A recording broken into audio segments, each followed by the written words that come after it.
ಹೆಬ್ಬಾಳದಿಂದ ಮೇಕ್ರಿಸ್ ಸರ್ಕಲ್ವರೆಗೂ ಇರುವ ವಿಪರೀತ ಟ್ರಾಫಿಕ್ ಸಮಸ್ಯೆ ನಿವಾರಿಸಲು ಹೊಸ ಸುರಂಗ ಮಾರ್ಗ ಮತ್ತು ಮೇಲ್ಸೇತುವೆ. ಹೌದು, ಇದರ ಬಗ್ಗೆ ಪೂರ್ತಿ ವಿವರ ಈ ವಿಡಿಯೋದಲ್ಲಿ ತಿಳಿಯೋಣ. ಅದಕ್ಕೆ ಮುಂಚೆ ನಮ್ಮ ಚಾನಲ್ಗೆ ಸಬ್ಸ್ಕ್ರೈಬ್ ಮಾಡೋದು ಮರಿಬೇಡ್ರಿ. ನಮಸ್ಕಾರ ಸ್ನೇಹಿತರೆ. ಬೆಂಗಳೂರಿನ ಹೆಬ್ಬಾಳ ಮತ್ತು ಮೇಕ್ರಿಸ್ ಸರ್ಕಲ್ ನಡುವಿನ ಟ್ರಾಫಿಕ್ ಸಮಸ್ಯೆ ಎಲ್ಲರಿಗೂ ತಿಳಿದಿದೆ. ಇದು ವಿಮಾನ ನಿಲ್ದಾಣಕ್ಕೆ ಹೋಗುವ ಪ್ರಮುಖ ಮಾರ್ಗವಾಗಿದ್ದರೂ ಇಲ್ಲಿನ ದಟ್ಟಣೆ ಪ್ರಯಾಣಿಕರಿಗೆ ಮತ್ತು ಸ್ಥಳೀಯರಿಗೆ ದೊಡ್ಡ ತಲೆನೋವಾಗಿದೆ. ಈ ಸಮಸ್ಯೆಗೆ ಶಾಶ್ವತ ಪರಿಹಾರ ನೀಡಲು ರಾಜ್ಯ ಸರ್ಕಾರ ಹೆಬ್ಬಾಳ ಜಂಕ್ಷನ್ನಿಂದ ಪಶುವೈದ್ಯಕೀಯ ಕಾಲೇಜಿನವರೆಗೆ ಸುರಂಗ ಮಾರ್ಗ ಮತ್ತು ಅಲ್ಲಿಂದ ಮೇಕ್ರಿಸ್ ಸರ್ಕಲ್ವರೆಗೆ ಮೇಲ್ಸೇತುವೆ ನಿರ್ಮಿಸುವ ಮಹತ್ವಾಕಾಂಕ್ಷೆ ಯೋಜನೆಗೆ ಅನುಮೋದನೆ ನೀಡಿದೆ. ಹೆಬ್ಬಾಳ ಜಂಕ್ಷನ್ ಬೆಂಗಳೂರಿನ ಅತ್ಯಂತ ದಟ್ಟಣೆಯ ಜಂಕ್ಷನ್ಗಳಲ್ಲಿ ಒಂದಾಗಿದೆ.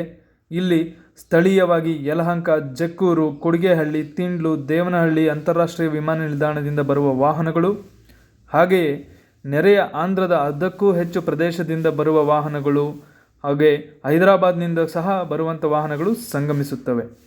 ಪ್ರಸ್ತುತವಿರುವ ಫ್ಲೈಓವರ್ ಮತ್ತು ಸರ್ವಿಸ್ ರಸ್ತೆಗಳು ಹೆಚ್ಚುತ್ತಿರುವ ವಾಹನ ದಟ್ಟಣೆಯನ್ನು ನಿಭಾಯಿಸಲು ಅಸಮರ್ಥವಾಗಿವೆ.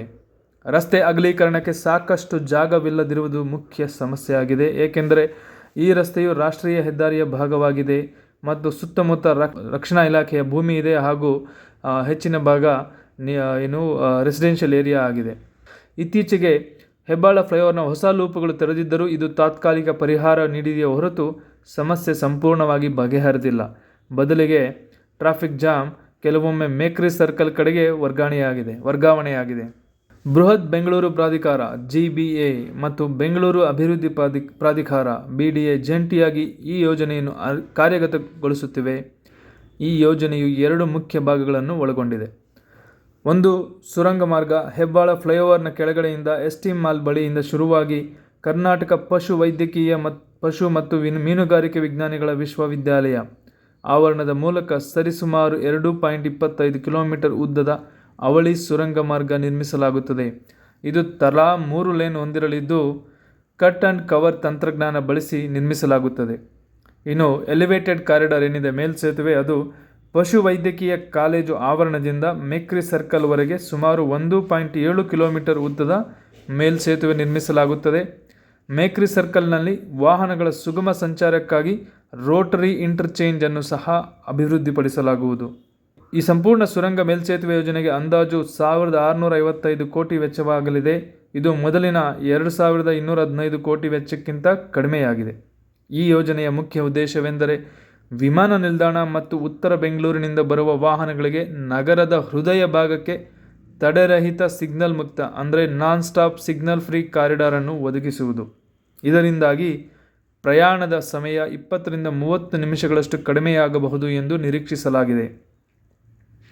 ಹೆಚ್ಚಿನ ಭೂಮಿ ಸರ್ಕಾರಿ ಸ್ವಾಮ್ಯದಲ್ಲಿರುವುದರಿಂದ ಭೂಸ್ವಾಧೀನ ವೆಚ್ಚ ಕಡಿಮೆಯಾಗಿದ್ದು ಯೋಜನೆಯ ಅನುಷ್ಠಾನ ಸುಲಭವಾಗಲಿದೆ.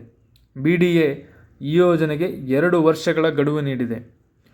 ಒಟ್ಟಾರೆಯಾಗಿ ಹೆಬ್ಬಾಳ ಮೇಕ್ರಿಸ್ ಸರ್ಕಲ್ ನಡುವಿನ ಈ ಅವಳಿ ಯೋಜನೆ ಬೆಂಗಳೂರಿನ ದೀರ್ಘಕಾಲದ ಟ್ರಾಫಿಕ್ ಸಮಸ್ಯೆಗೆ ಮಹತ್ವದ ಪರಿಹಾರವಾಗುವ ಸಾಮರ್ಥ್ಯ ಹೊಂದಿದೆ. ಯೋಜನೆ ಪೂರ್ಣಗೊಂಡ ನಂತರ ಈ ಮಾರ್ಗದಲ್ಲಿ ಸುಗಮ ಸಂಚಾರ ಸಾಧ್ಯವಾಗಲಿದೆ.